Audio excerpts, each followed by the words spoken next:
tranquilo, não tem problema nenhum. Bom, o Deltan, tu ficou famoso por causa do lance do PowerPoint. E foi tu também que tava que os caras pegaram tu falando com o Moro? Foi tu que saiu lá na Vaza Jato? Foi eu que apareci naquelas matérias de sofistas da Vaza Jato, sim. Então, aí tu ficou famoso por essas duas paradas aí. Assim, duas coisas.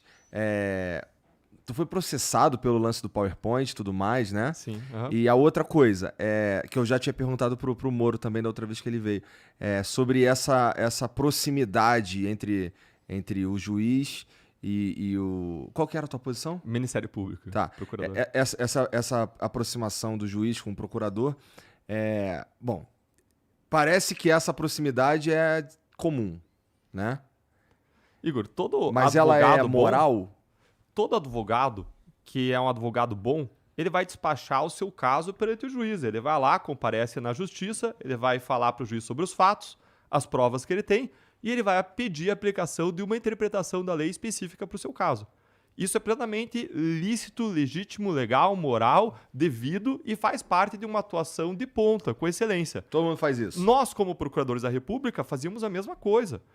Só que a diferença entre um advogado e nós é que o advogado tem 2 casos perante o juiz. Nós tínhamos 1000 casos lá, mais de 1000 investigações tramitando perante a vara federal em que atuava o ex-juiz federal Sérgio Moro. Uhum. E, em razão do volume de casos, a gente ligava muitas vezes, mandava uma mensagem, isso acontecia. Agora, sempre dentro dos limites da lei, buscando a justiça, a lei, a verdade, jamais. E a grande mentira do Intercept é que eles quiseram criar distorções para livrar condenações, derrubar condenações, quando, na verdade, ninguém alega que teve ali a condenação de um inocente. Ninguém alega que teve a condenação ou um conluio para condenar um inocente. Não. Eram condenadas as pessoas culpadas quando existiam amplas provas da sua culpa.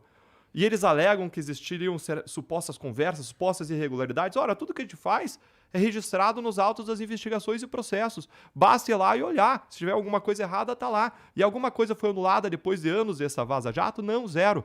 O que mostra que, como disse um procurador de justiça de São Paulo, Edilson Mojodô, que essa vaza-jato foi a fofoca querendo bancar de escândalo. Ô, Igor, nunca me pagou uma janta. Pô, brincadeira, hein, Deltan? Não tem essa proximidade, não, viu? Na verdade é o seguinte, quem foi condenado na Operação Lava Jato ou pagou o suborno propina ou recebeu o suborno propina. Aí inventaram todo esse escândalo, mas como disse o Deltan, não tem ninguém que foi condenado, né? Falam dessas mensagens, nenhuma mensagem aponta fraude, um inocente condenado, não tem nada assim maquiavélico. Vamos aqui condenar o fulano X com base nisso. Não tem nada disso. É pura especulação e bobagem. Para quê? Para anular a condenação de gente que roubou. É basicamente isso. Fizeram lá todo um carnaval em cima disso, mas não tem nada ali. Tanto assim, se alguém me apontar um inocente que foi condenado a Lava Jato, alguém que foi declarado inocente, não vale essa historinha do Lula, não. Alguém que foi declarado inocente. Aí eu concordo com a pessoa, mas não teve nada disso. Vocês estão falando de amplas provas de todos esses caras aí. Por que então que, vamos lá, a campanha do Bolsonaro não usa mais efusivamente essas provas aí? Porque eu converso com uma galera, assim, que é claramente, assim, não sei nem se é pró-Lula, talvez seja, mas é definitivamente anti-Bolsonaro, e talvez até anti-Lava Jato, que jura de pé junto, e eu posso citar aqui o Reinaldo Azevedo, que jura de pé junto que não tem prova. O Lula, inclusive, quando eu conversei com ele, ele falou que ele foi condenado... Qual foi o termo que ele usou? Ato indeterminado, ou sei lá o que, indeterminado. Ele nomeou os 3 diretores da Petrobras, que roubaram durante 10 anos a Petrobras. E quando ele é perguntado sobre isso, Igor, ele mente. Ele diz que quem nomeou foi o Conselho de Administração. Quem nomeou foi o Lula, só procurar os atos oficiais. Ele mente na cara dura, falando que foi inocentado, que não nomeou os diretores da Petrobras. Ele, inclusive, pelas histórias que a gente tem nos processos, nos relatos, ele insistiu na nomeação do Paulo Roberto Costa. Paulo Roberto Costa, que era o principal diretor envolvido nos crimes e desvios da Petrobras. O Conselho de Administração não queria aprovar o nome dele, ele insistiu, porque era um pedido de um dos partidos que depois foi alimentado por esse desvio de recursos. Documentado isso aí? Documentado nos autos. Tem lá as provas são torrenciais e não foi inocentado. Né? E esses Reinaldo atos fala de assim, nomeação... quase o Reinaldo falava que o PT era uma cleptocracia. Sim. Há pouco tempo atrás. Mudou de opinião. Sabe quando que ele mudou de opinião? Após o impeachment da Dilma. Após o impeachment da Dilma, por questões políticas, ele começou a falar mal da Operação Lava Jato. Ele fala quase que diariamente, ô Moro, me mostra... E quando ele veio aqui, ele falou, inclusive, qual a página que tá lá as provas contra o Lula? Que ele falou que revisou e tudo mais e não viu. Bom, eu não sou formado em porra nenhuma. Igor? Fala pra ele assim, ó. Faz um favor, então, Reinaldo, liga lá pra Odebrecht, liga pra OAS, que são empreiteiras que constroem pontes e refinarias, e pede pra elas irem fazer uma reforminha lá no teu apartamento e instalar uma cozinha kitchens e ver se eles vão fazer isso. Fala pra ele fazer isso. Se forem fazer, aí eu retiro o que eu disse. Tá. Então tá aí, Reinaldo, ó. Pede lá. Veja o que elas vão fazer. Essas empreiteiras beneficiadas nos esquemas de corrupção e que foram lá fazer reforma. Como eu falei, 30 milhões de reais imputadas ou objeto de condenação em benefício direto para o Lula, segundo as provas das condenações e das acusações.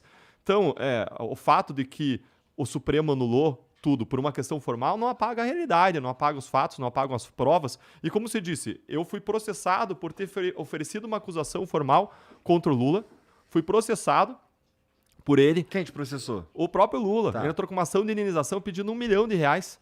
E na primeira instância o juiz disse balela, o Deltan estava fazendo o trabalho dele. Na segunda instância, juízes técnicos e concursados disseram balela, Deltan estava fazendo o trabalho dele. Aí foi para a STJ, onde ministros colocados pelo Lula e pela Dilma, todos colocados pelo PT, reverteram contra todas as regras do processo. O STJ não podia fazer isso porque ele não podia, por as regras do tribunal, entrar para examinar fatos e provas. Além disso, tinha uma decisão do Supremo que era obrigatória e que dizia que esse tipo de ação não pode ser entrada contra o CPF do agente público, tem que ser entrada contra a União. Mas eles passaram por cima de tudo e me condenaram a pagar uma indenização que, com juros, com correção monetária, chegaria perto de R$200 mil. O dia que eu fiquei sabendo disso, Igor, eu fiquei assustado, fiquei com um sentimento de tristeza, de indignação com a injustiça, absoluta indignação com a injustiça. Eu estava em Londrina e estava diante de um pastor, o pastor disse, Deltan, olha para o problema, olha para Deus. Eu falei, olha para Deus, mas o problema está no meu colo, né? E grandes personagens da história, que são meus heróis de fé, eles sofreram ao longo da história. E aquela noite dessa condenação, fui dormir frustrado, chateado, fui dormir de joelhos, ajoelhado, orando a Deus, pedindo justiça. E se alguém me falasse o que ia acontecer nas horas seguintes, eu diria que era impossível. Eu acordei, peguei meu celular e tinha uma mensagem da minha esposa dizendo, amor, você sabe o que são esses Pix que entraram na nossa conta? Eu fui lá, olhei e falei, não sei quem são essas pessoas, deve ter sido algum engano, elas vão pedir o dinheiro de volta. Só que de repente, Igor, eram 20, 30, 50 Pix entrando na minha conta, 100 Pix, 200 Pix, 500 Pix num dia entrando na minha conta. Pra te ajudar a pagar. As pessoas passaram a procurar, sem eu pedir, o meu CPF na internet e a usar, testar nos diferentes bancos para ver onde que eu usava o código de Pix e fazer depósito de 20, 50, 70 reais. E aquilo foi somando no mesmo dia, foi a 50 mil reais, 100 mil reais, 150 mil reais, 200 mil reais, 300 mil reais no mesmo dia. E eu fui a público dizer, pessoal, pode parar de depositar, já passou do valor da indenização e tudo que passar eu vou destinar para crianças que têm autismo ou crianças com câncer. E sabe o que aconteceu? As pessoas continuaram a depositar num ato de protesto contra a injustiça, num ato de solidariedade, dizendo, Deltan, se você está lá na frente, lutando contra a corrupção, lutando pelas nossas causas, a gente está com você. Se você for ferido, a gente vai te proteger. E as pessoas seguiram depositando e foi a 350 mil, 400 mil, 500, meio milhão de reais, mais de 12 mil pessoas.